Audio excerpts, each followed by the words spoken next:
Bismillahirrahmanirrahim. Assalamualaikum warahmatullahi wabarakatuh. Video ini dibuat untuk memenuhi tugas UTS Filsafat Jiwa Islam yang diampu oleh Bapak Muhammad Syafi'i MAG yang disusun oleh saya sendiri, yaitu Rizky Fatimah, dengan NIM 200103040226. Dalam mata kuliah Filsafat Jiwa Islam sudah ada 7 materi yang dibahas, yaitu yang pertama pengertian dan berbagai istilah yang terkait dengan jiwa dalam Islam. Yang kedua itu kontribusi Filsafat Jiwa Islam dalam kajian psikologi. Yang ketiga yaitu Filsafat Jiwa Al-Kindi. Yang keempat Filsafat Jiwa Abu Bakar Ar-Razi. Yang kelima itu Filsafat Jiwa Al-Farabi. Yang keenam Filsafat Jiwa Ibnu Miskawai. Dan yang terakhir Filsafat Jiwa Ibnu Sina. Langsung saja kita pada materi yang pertama, yaitu pengertian dan berbagai istilah yang terkait dengan jiwa dalam Islam. Pengertian jiwa. Kata jiwa berasal dari bahasa al-nafs. Dalam kitab Lisan al-Arab, Ibnu Manzur menjelaskan bahwa kata nafs dalam bahasa Arab digunakan dalam dua pengertian, yakni nafs dalam pengertian nyawa dan nafs yang mengandung makna keseluruhan dari sesuatu dan hakikatnya menunjuk kepada diri sendiri. Setiap manusia memiliki dua nafs, yaitu nafs akal dan nafs ruh. Secara istilah, kata jiwa juga dapat merujuk pada beberapa pandangan ulama dan filosof muslim. Para filosof muslim terutama Al-Kindi, Al-Farabi, dan Ibnu Sina umumnya sepakat mendefinisikan bahwa jiwa adalah kesempurnaan awal bagi fisik yang bersifat alamiah, mekanistik, dan memiliki kehidupan yang energik. Secara lebih rinci, yang dimaksudkan kesempurnaan awal bagi fisik yang bersifat alamiah adalah bahwa manusia dikatakan menjadi sempurna ketika menjadi makhluk yang bertindak, dalam artian menjadi makhluk yang bergerak atau melakukan sesuatu. Selanjutnya itu pengertian nafs. Nafs berasal dari bahasa Arab, merupakan satu kata yang memiliki banyak makna, lafz al-mushtarak, dan dipahami sesuai dengan penggunaannya. Kata nafs terdapat dalam Al-Quran dengan makna yang berbeda. Terkadang ditujukan pada hakikat jiwa, yaitu terdiri dari tubuh dan ruh. Jiwa disebut juga nafs karena ia hanya keluar masuk dari dalam tubuh manusia. Jadi maksudnya nafs itu tidak terlihat, dia hanya keluar masuk dalam tubuh manusia. Sedangkan menurut ahli tasawuf, nafs diartikan sesuatu yang memiliki sifat tercela. Al-Ghazali menyebut nafs sebagai pusat potensi marah dan syahwat pada manusia. Dalam Kamus Besar Bahasa Indonesia, nafs atau nafsu dipahami sebagai dorongan hati yang kuat untuk berbuat kurang baik. Padahal dalam Al-Quran, nafs tidak selalu berkonotasi buruk. Pengertian seperti ini sejalan dengan apa yang dipahami oleh para sufi. Menurut Al-Ghazali, dalam pandangan sufi, nafs merupakan kumpulan sifat-sifat tercela. Dalam ensiklopedia Al-Quran disebutkan bahwa kata nafs yang berbentuknya pluralnya anfus dan nufus diartikan jiwa, pribadi, diri, hidup, hati, atau pikiran. Di samping juga dipakai untuk beberapa arti lainnya. Selanjutnya itu pengertian ruh. Dalam kehidupan manusia tidak bisa lepas dari hal yang paling sentral dalam dirinya, yaitu ruh. Ia adalah bagian lain dari makhluk yang bernyawa. Dalam Quran telah dijelaskan bahwa manusia terdiri ruh dan jasad seperti dalam firman-Nya tentang penciptaan manusia. Dalam Quran surah As-Sajdah ayat 9. Jadi maksudnya ruh itu tidak berbentuk, tidak seperti jasad. Fahri Al-Raji menafsirkan kata ruh sebagai penghidupan pada diri manusia. Selain itu, ruh juga berpengaruh terhadap kesadaran dan rasa.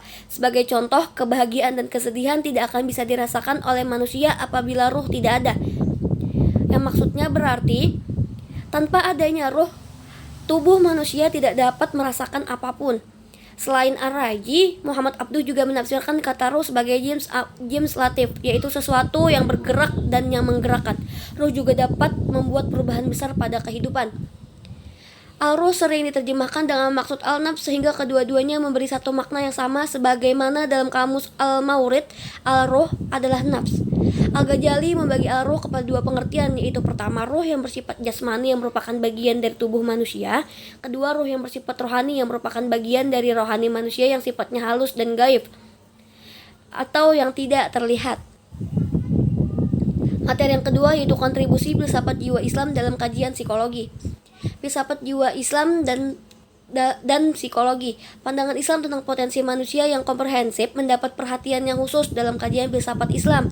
Persoalan kejiwaan dalam kajian filsafat Islam dibahas secara mendalam oleh para filosof muslim mulai aspek hulu hingga hilir, yakni mulai dari argumentasi atau bukti akan hakikat dan keberadaan jiwa yang tentunya sangat teoritis filosofis, Ibrahim Madkur mengemukakan tentang bagaimana pemikiran teoritis mengenai keberadaan jiwa yang diungkapnya dengan cukup menarik.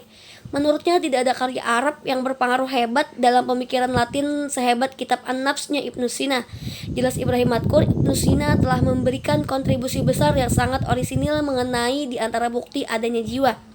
Psikologi berasal dari bahasa Yunani psyche yang artinya jiwa, logos berarti ilmu pengetahuan. Jadi secara terminologi, psikologi berarti ilmu yang mempelajari tentang jiwa, baik mengenai gejala, proses maupun latar belakangnya. Peran filsafat jiwa Islam dalam kajian psikologi. Filsafat Islam sebagaimana dipahami oleh para filosof muslim klasik dimaknai sebagai pengetahuan tentang hakikat segala sesuatu. Hakikat segala sesuatu ini termasuk tentunya juga jiwa. Psikologi juga pada awalnya dimaknai sebagai kajian tentang jiwa. Psikologi berperan untuk merumuskan hakikat jiwa yang proses penggaliannya didasarkan atas pendekatan spekulatif. Persoalan kejiwaan dalam kajian filsafat Islam dibahas secara mendalam oleh para filosof muslim mulai dari argumentasi atau bukti akan hakikat dan keberadaan jiwa yang tentunya sangat teoritis filosofis. Kemudian dengan melibatkan filsafat Islam dalam kajian psikologi, dimungkinkan ada akselerasi dalam pengembangan psikologi Islam. Telah banyak pencapaian yang diperoleh para filosof muslim masa lampau, yang kiranya tetap relevan sampai saat ini.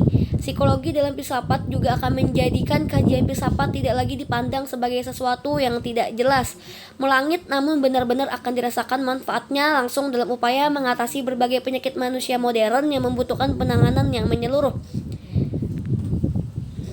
Selanjutnya yaitu ruang lingkup filsafat jiwa Islam dalam kajian psikologi. Dalam mengkaji jiwa, filsafat jiwa Islam, kita akan memperhatikan keadaan tubuh manusia yang bisa menjadi cerminan jiwa seseorang. Sedangkan ruang lingkup filsafat mencakup hal-hal berikut. Ontologi ilmu meliputi apa hakikat ilmu itu, apa hakikat kebenaran dan kenyataan yang inheren dengan pengetahuan ilmiah yang tidak terlepas dari persepsi filsafat tentang apa dan bagaimana. Secara mendasar, ada dua macam objek dalam setiap ilmu, yaitu objek material dan objek formal.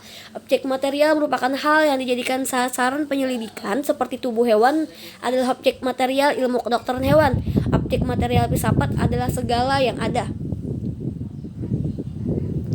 Selanjutnya yaitu kontribusi filsafat jiwa Islam dalam kajian psikologi. Yang pertama, menjaga kesinambungan kajian psikologi dalam Islam. Yang kedua yaitu dengan menggunakan turat filsafat Islam sebagai pintu masuk, akan dimungkinkan munculnya disiplin psikologi yang benar-benar utuh dan memiliki identitas yang jelas. Yang ketiga yaitu dengan melibatkan filsafat Islam dalam kajian psikologi akan dimungkinkan akselerasi dalam pengembangan psikologi Islam. Dan yang terakhir yaitu dengan melibatkan filsafat Islam dalam kajiannya, corak psikologi Islam juga dimungkinkan akan memiliki citra rasional yang kental. Materi yang ketiga yaitu filsafat jiwa Al-Kindi. Biografi Al-Kindi. Al-Kindi dikenal sebagai filosof muslim keturunan Arab pertama. Nama lengkapnya adalah Abu Yusuf Yaqub Ibnu Ishaq Ibnu Al-Sabbah Ibnu Imran Ibnu Muhammad Ibnu Al-Ash'as Ibnu Qais Al-Kindi. Beliau lahir di Kufah pada abad 9 Masehi, yaitu sekitar tahun 801 Masehi, dan wafat pada tahun 873 Masehi. Orang tua Al-Kindi adalah gubernur dari Kufah pada masa pemerintahan Al-Mahdi dan Harun Ar-Rasyid dari Bani Abbas. Akan tetapi beberapa tahun setelah kelahiran Al-Kindi, ayahnya meninggal dunia, Ishaq Ibnu As-Sabbah. Al-Kindi adalah keturunan suku Kindah dari Yaman di bagian Arab setelah selatan yang sejak dulu menempati daerah selatan Jazirah Arab yang tergolong memiliki apresiasi kebudayaan yang cukup tinggi dan banyak dikagumi orang. Pendidikan Al-Kindi dimulai dari lingkungan keluarga. Yang pertama kali diberikan padanya adalah membaca Al-Quran, menulis dan berhitung.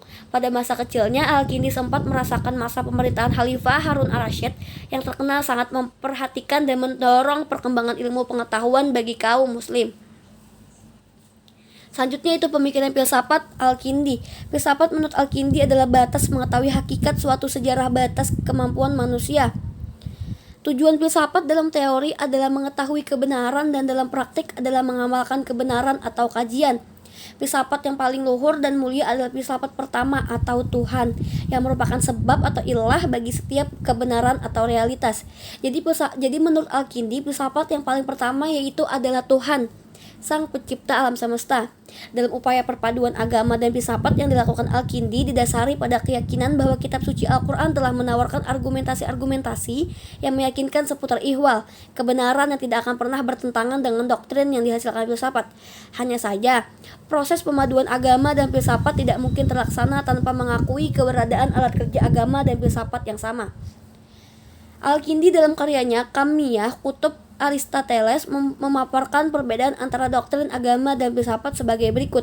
Filsafat merupakan bagian dari humaniora yang dicapai para filosof melalui proses panjang pembelajaran, sedangkan agama adalah ilmu ketuhanan yang menempati tingkatan tertinggi karena diperoleh tanpa proses pembelajaran dan hanya diterima secara langsung oleh para rasul melalui proses pewahyuan.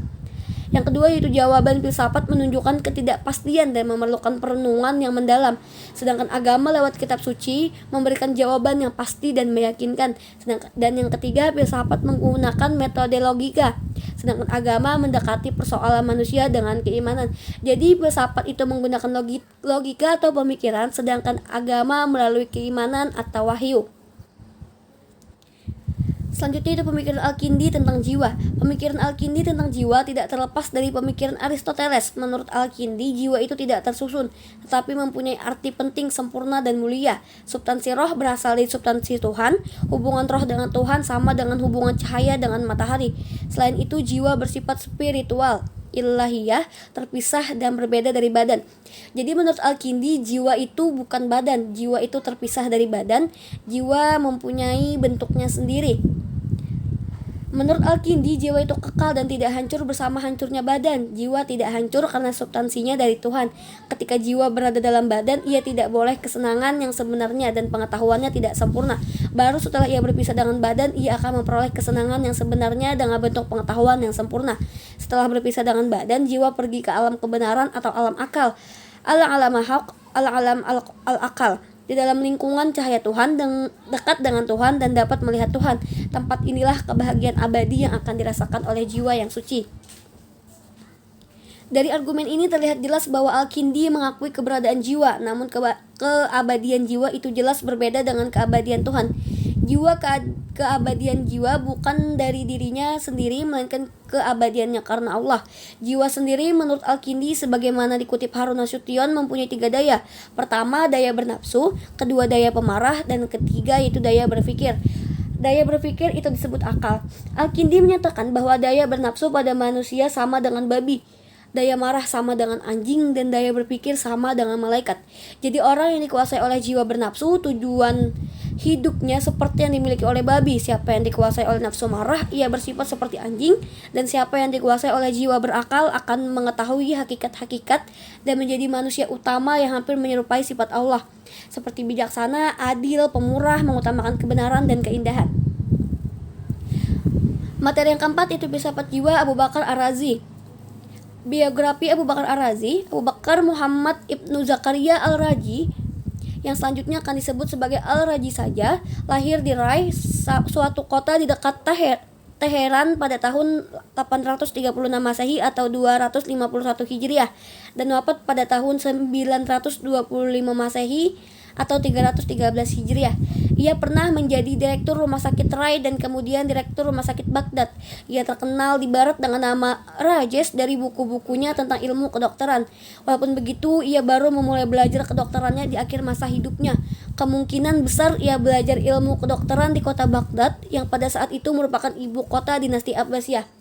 Walaupun ia terkenal di barat karena pemikirannya di bidang kedokteran, namun yang tak kalah pentingnya juga bahwa pemikirannya dalam dunia Islam membuat namanya terkenal sebagai pemikir bebas, sebab pemikirannya terkait agama dan filsafat sangatlah berbeda dibandingkan dengan filosof lainnya, yakni menyelaraskan pemikiran filsafat dengan agama. Selanjutnya itu pemikiran Ar-Razi mengenai filsafat jiwa. Ar-Razi tidak memiliki sistem filsafat yang teratur, tetapi melihat masa hidupnya, ia mesti dipandang sebagai pemikir yang tegar dan liberal di dalam Islam. Dan mungkin di sepanjang sejarah pemikiran manusia, menurutnya dengan akal kita dapat memperoleh manfaat yang sebanyak-banyaknya. Akal adalah karunia terbaik dari Tuhan kepada kita. Dengan akal kita melihat segala yang berguna bagi kita dan membuat hidup kita baik. Dengan akal kita dapat mengetahui yang gelap, yang jauh dan yang tersembunyi dari kita. Dengan akal kita dapat memperoleh pengetahuan tentang Tuhan, suatu pengetahuan tertinggi yang dapat kita peroleh. Jadi menurut Ar-Razi, akal bisa mengetahui semuanya. Dengan akal kita dapat mengetahui tentang semuanya.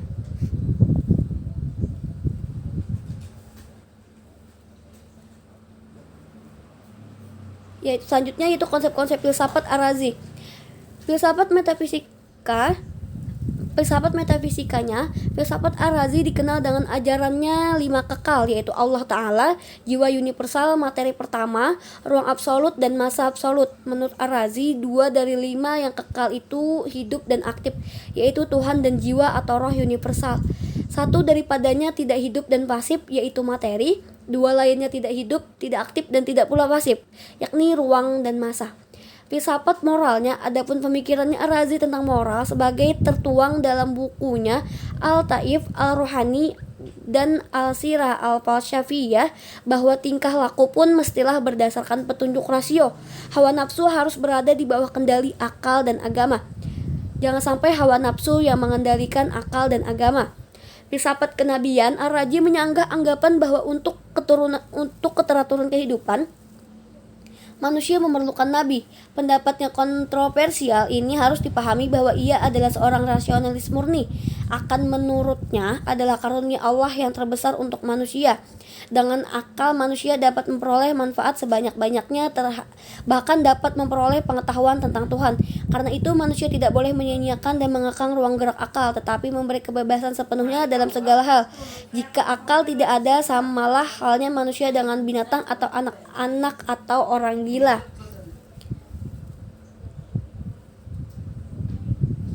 Pengaruh pemikiran Ar-Razi. Ar-Razi adalah filosof yang hidup ketika manusia saat itu mendewa-dewakan akal. Keterlibatan Ar-Razi dalam filsafat telah banyak mengilhami para pemikir lain, termasuk filosof yang sejaman dengan beliau. Keistimewaan filsafat Ar-Razi dibanding filosof lain sebenarnya terletak pada penekanan aspek rasionalitas, terutama doktrinnya yang membastis tentang 5 kekekalan, yaitu Tuhan, roh universal, materi pertama, ruang mutlak. Kelima ini merupakan landasan ajaran filsafatnya. Kaum Mu'tazilah sekalipun yang dianggap sebagai paling rasional, ternyata Al-Razi ini jauh lebih rasional. Jadi dia lebih menekankan akal daripada wahyu atau kenabian. Selanjutnya materi yang kelima yaitu filsafat jiwa Al-Farabi. Biografi Al-Farabi. Nama asli Al-Farabi adalah Abu Nasr Muhammad Ibnu Muhammad bin Larkan Ibnu Uzalak Al-Farabi. Lahir di kota Wesi tahun 259 Hijriah atau 872 Masehi. Selisih 1 tahun setelah wafatnya filosof muslim pertama yaitu Al-Kindi. Ayah Al-Farabi dari Iran menikah dengan wanita Turki, kemudian ia menjadi perwira tentara Turki. Atas dasar itulah Al-Farabi dinasabkan sebagai orang Turki. Karir pemikiran filsafatnya dalam menjembatani pemikiran Yunani dan Islam, terutama dalam ilmu logika atau mantik dan filsafat sangat gemilang, sehingga gelar sebagai guru kedua atau Al-Muallim Tsani layak disematkan. Al-Farabi adalah seorang komentator filsafat Yunani yang ulung di dunia Islam. Meskipun kemungkinan besar ia tidak bisa berbahasa Yunani, ia mengenal para filsuf Yunani seperti Plato, Aristoteles, dan Plotinus dengan baik. Kontribusinya terletak di berbagai bidang seperti matematika, filosofi, pengobatan, bahkan musik. Al-Farabi dikenal dengan sebutan guru kedua setelah Aristoteles karena kemampuannya dalam memahami Aristoteles yang dikenal sebagai guru pertama dalam ilmu filsafat. Dia adalah filosof Islam pertama yang berupaya menghadapkan, mempertalikan, dan sejauh mungkin menyelaraskan filsafat politik Yunani klasik dengan Islam, serta berupaya membuatnya bisa dimengerti di dalam konteks agama-agama wahyu. Pemikiran filsafat Al-Farabi. Tuhan dan sifat-sifatnya. Menurut Al-Farabi, hal pertama yang harus dilakukan seseorang adalah mengetahui adanya pencipta bagi alam dengan segala bagiannya, yaitu Tuhan. Melalui pengamatan terhadap segala yang mewujud ini dengan mempertanyakan apakah masing-masing bagian mewujud ini mempunyai sebab atau tidak, Al-Farabi mengatakan hendaklah seseorang memperhatikan sebab-sebab yang dekat dan mempertanyakan apakah rangkaian sebab-sebab itu akan berlanjut tanpa akhir atau sebaliknya. Dan Al-Farabi berpendapat bahwa mustahil sebab-sebab itu lanjut tanpa akhir karena ada yang tak berakhir, tidak bisa diketahui atau dipahami. Jadi sebab-sebab itu mestilah ada akhirnya. Dan sebab paling akhir dari sebab yang banyak itu adalah Yang Maha Esa, Al-Wahid. Sebab dari segala sebab pastilah ada, dan Esa itulah Tuhan Yang Maha Esa. Cara terbaik untuk menunjukkan sifat-sifatnya Yang Esa itu ialah dengan mengamati fenomena atau peristiwa yang ada di sekitar kita. Dari fenomena itu kita menjumpai dua kenyataan, yaitu utama dan hina. Jadi untuk mengetahui Tuhan, kita berdasarkan pada fenomena-fenomena yang terjadi. Penciptaan alam semesta secara emanasi. Al-Farabi memahami penciptaan alam oleh Tuhan melalui proses emanasi sejak zaman azali. Menurut Al-Farabi, hanya Tuhan saja yang ada dengan sendirinya tanpa sebab dari luar dirinya. Dan karena itu ia disebut wajib al-wujud li zatih, yang mesti ada karena dirinya sendiri. Dirinya memancar segenap alam ciptaannya yang bersifat rohani atau imateri maupun yang bersifat jasmani atau materi.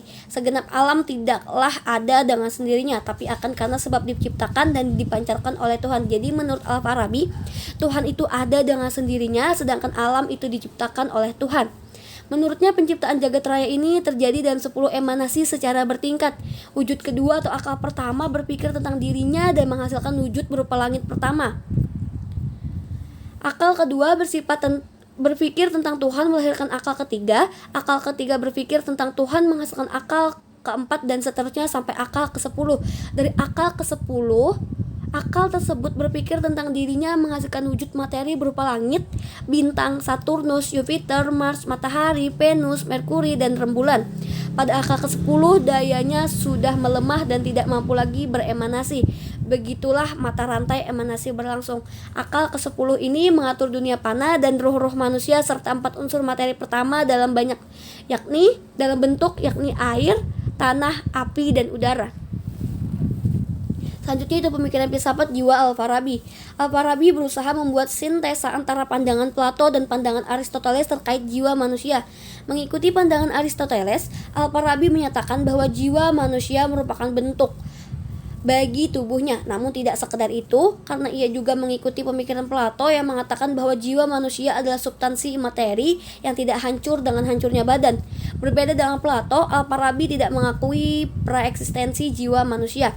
Menurut Al-Farabi, jiwa memiliki 4 sifat, yaitu inti yang halus, bukan materi atau rohani, menggerakkan jasad dan kekal. Dan jiwa menurut Al-Farabi terdiri dari 3 daya atau kekuatan.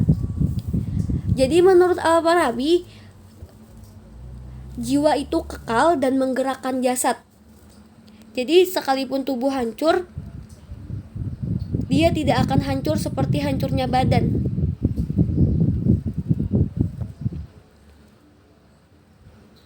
Dan jiwa menurut Al-Farabi dari 3 daya atau kekuatan, yaitu sebagai berikut. Yang pertama itu kekuatan bergerak atau al-muharrikah, yaitu jiwa yang memiliki kekuatan untuk berkembang seperti yang ada pada tumbuhan, hewan, dan manusia. Jiwa ini bertujuan untuk menjaga kelestarian hidupnya, meliputi makan, memelihara, berkembang, dan lain-lain. Yang kedua yaitu kekuatan yang mengetahui, al-mudrikah, meliputi kekuatan indrawi dan insting. Kekuatan jiwa seperti ini berfungsi untuk menyimpan file ingatan yang tidak melalui indera. Kekuatan ini disebut dengan kekuatan insting, misalkan insting seorang domba yang takut diterkam oleh harimau. Dan yang terakhir yaitu kekuatan berpikir atau al-akal, yaitu kekuatan dalam memproses pikiran sehingga dapat membedakan antara baik dan buruk, dan dari kekuatan inilah melahirkan sains dan ilmu pengetahuan. Selanjutnya yang pembahasan yang ke-6 yaitu mengenai filsafat jiwa Ibnu Miskawayh. Biografi Ibnu Miskawayh. Nama lengkap Ibnu Miskawayh adalah Abu Ali Al-Khazin Ahmad Ibnu Muhammad Ibnu Yaqub Ibnu Miskawayh. Dilahirkan tahun 320 Hijriah atau 932 Masehi dan wafat pada tahun 412 Hijriah atau 1030 Masehi. Aktivitas intelektual Ibnu Miskawai dimulai dengan belajar sejarah pada Abu Bakar Ahmad Ibnu Kamil Al-Qadi. Kemudian beliau belajar filsafat pada Ibnu Al-Khamar. Di samping itu beliau juga belajar kimia dari Abi Al-Taibanal Raji, seorang ahli kimia terkenal di zamannya. Ibnu Miskawai adalah seorang ahli sejarah yang pemikirannya sangat cemerlang. Beliaulah ilmuwan Islam yang paling terkenal dan yang pertama kali menulis filsafat akhlak. Beliau juga sangat memahami model administrasi dan strategi peperangan. Oleh karena itu, dalam sejarah beliau tercatat sebagai sekretaris Amirul Umara Adud Daulah dari Daulat Buwayhi di Baghdad, menerapkan kepala perpustakaan Bait Al-Hikam. Sebagai seorang yang sangat memahami filsafat akhlak, semua karya Ibnu Miskawai tidak luput dari kepentingan filsafat akhlak. Sehubungan dengan itu, tidak heran jika Ibnu Miskawai dikenal sebagai moralis, karena dia sangat berpengaruh pada filsafat akhlak. Selanjutnya itu pemikiran Ibnu Miskawai. Ketuhanan Tuhan menurut Ibnu Miskawai adalah zat yang tidak berjisim, azali dan pencipta. Tuhan esa dalam segala aspek, ia tidak terbagi-bagi dan tidak mengandung kejamakan dan tidak satupun yang setara dengannya. Ada tanpa diadakan dan adanya tidak bergantung kepada yang lainnya. Jadi menurutnya mengenai Tuhan itu ada dengan sendirinya dan tidak setara dengan siapapun. Kenabian, adapun masalah kenabian, tampaknya tidak ada perbedaan pendapat antara Ibnu Miskawai dan Al-Farabi dalam memperkecil perbedaan nabi dengan filsuf, sekaligus untuk memperkuat hubungan akal dengan wahyu. Semua manusia membutuhkan nabi sebagai sumber informasi untuk mengetahui sifat-sifat keutamaan yang terpuji dalam kehidupan praktis. Nabi adalah pembawa ajaran suci dari Tuhan. Jadi Ibnu Miskawai mempercayai akan nabi atau utusan Allah untuk menyampaikan wahyu. Menurut Ibnu Miskawai, nabi adalah manusia pilihan yang memperoleh hakikat-hakikat kebenaran karena pengaruh akal aktif atas daya imajinasinya. Hakikat-hakikat yang sama diperoleh juga oleh filsuf, perbedaan terletak pada cara memperolehnya. Menurut Ibnu Miskawai, moral atau akhlak adalah suatu sikap mental yang mengandung daya dorong untuk berbuat tanpa berpikir dan pertimbangan. Sikap mental ini terbagi dua, ada yang berasal dari watak dan ada pula yang berasal dari kebiasaan dan latihan. Ibnu Miskawai menolak pendapat sebagai pemikir Yunani yang mengatakan akhlak yang berasal dari watak dan tidak mungkin berubah. Oleh Ibnu Miskawai ditegaskan kemungkinan perubahan akhlak itu terutama melalui pendidikan. Dengan demikian dijumpai dalam masyarakat ada orang yang memiliki akhlak yang dekat pada malaikat dan ada pula yang lebih dekat kepada hewan.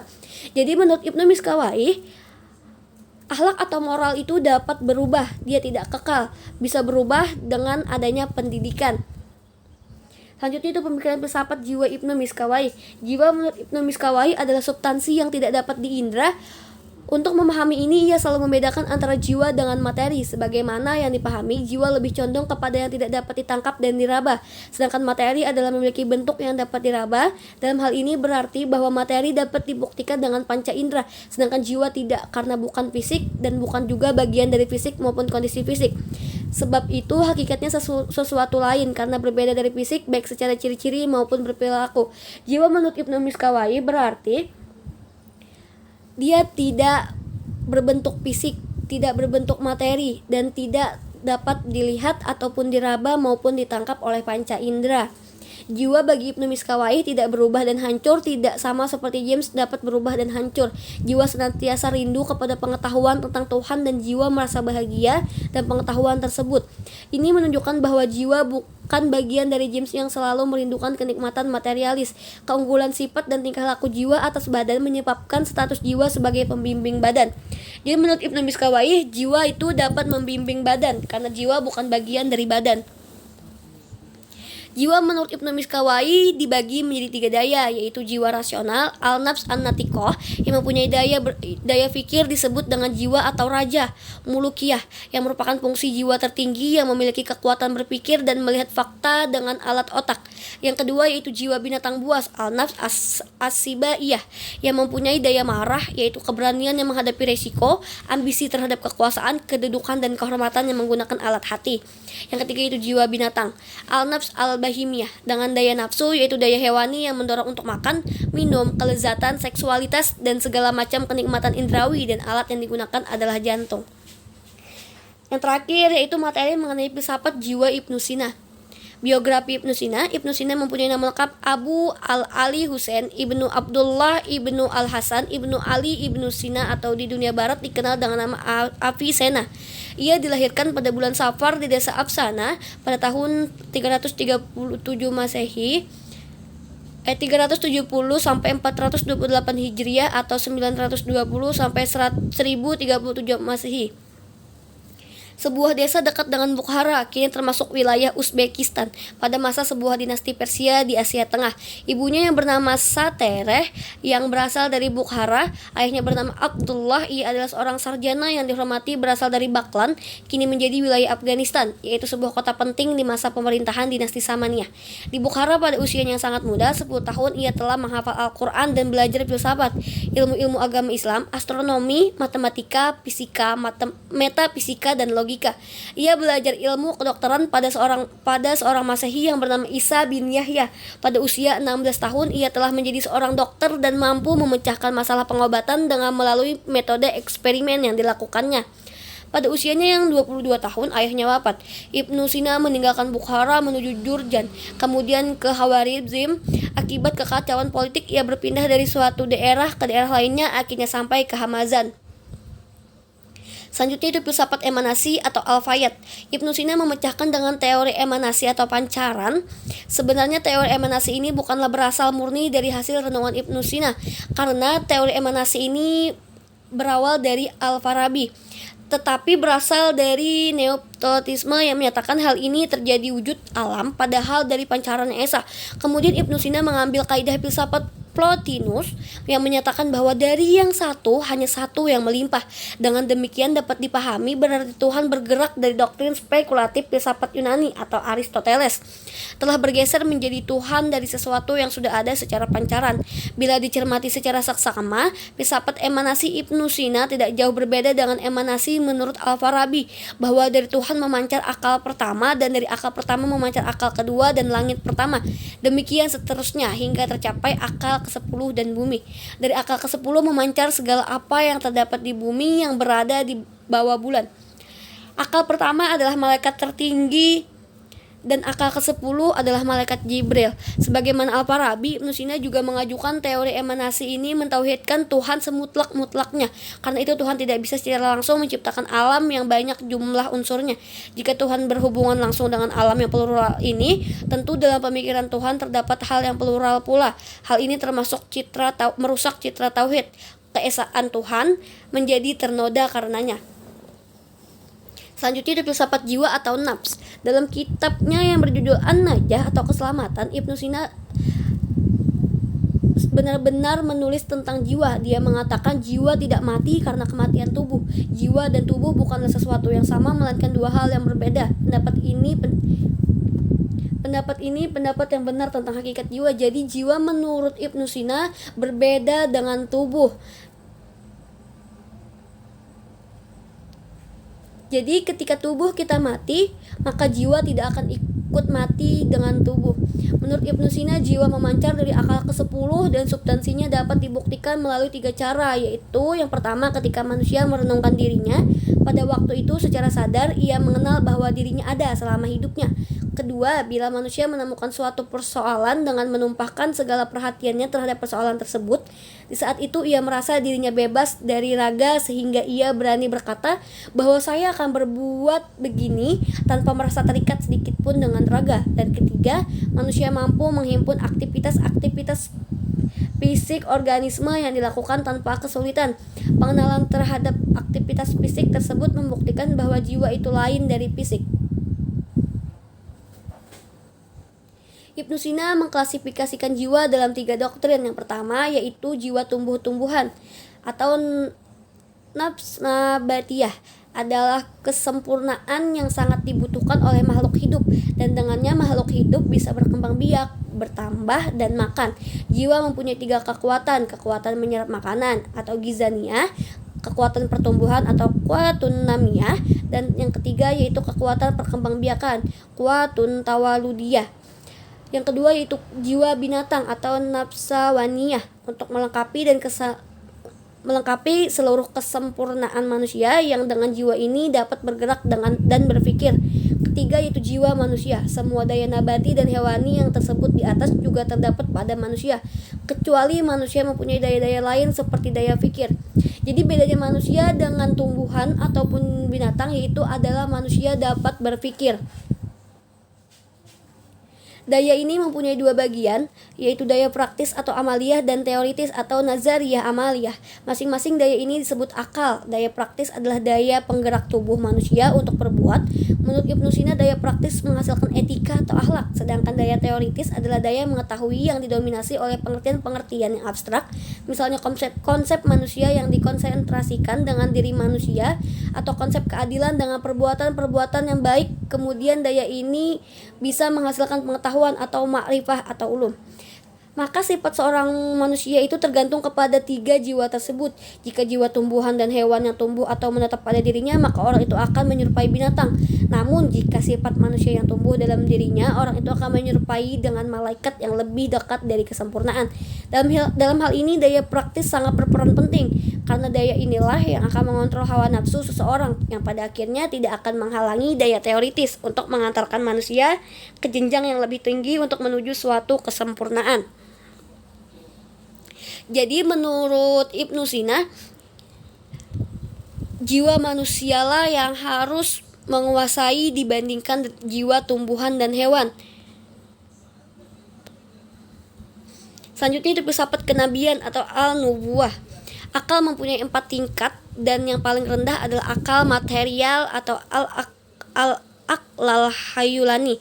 Ada kalanya Tuhan menganugerahkan kepada manusia akal material yang besar dan kuat yang menurut Ibnu Sina diberi nama al-hadas. Daya yang ada pada akal material serupa ini sangat kuat sehingga tanpa melalui latihan mudah dapat berhubungan dengan akal aktif denganmu dan dapat menerima cahaya atau wahyu dari Tuhan. Akal serupa ini mempunyai daya suci, kuah kadasiyah, dan inilah bentuk akal tertinggi yang dapat diperoleh oleh manusia. Namun akal ini hanya terdapat pada nabi-nabi. Selanjutnya itu filsafat al-wujud. Dalam pembuktian tentang eksistensi Tuhan, Ibnu Sina menempuh jalan yang agak berbeda dengan jalan yang ada dalam agama dan juga dengan dalil para teolog atau ahli mutakalimin yang tertitik tolak pada konsep alam baharu. Ia sebenarnya hanya melanjutkan dalil ontologi yang berasal dari Aristoteles dan mengikuti Al-Farabi sebelumnya dengan membagikan wujud ini kepada dua jenis, yaitu wajib al-wujud dan mukmin al-wujud. Wajib al-wujud adalah sesuatu yang ada atau al-mawjud yang jika diandaikan tidak ada, ia menjadi mustahil. Dengan kata lain, ia mesti ada. Sedangkan yang dimaksud dengan mukmin al-wujud adalah yang tidak diandaikan, tidak ada atau ada, ia tidak menjadi mustahil. Maksudnya ia boleh ada dan boleh tidak ada atau tidak ada dari sisi apapun. Itu tadi penyampaian dari saya untuk UTS mata kuliah filsafat jiwa Islam. Mohon maaf apabila terdapat kekurangan ataupun kesalahan dalam penyampaian saya. Sekian dari saya. Terima kasih. Wassalamualaikum warahmatullahi wabarakatuh.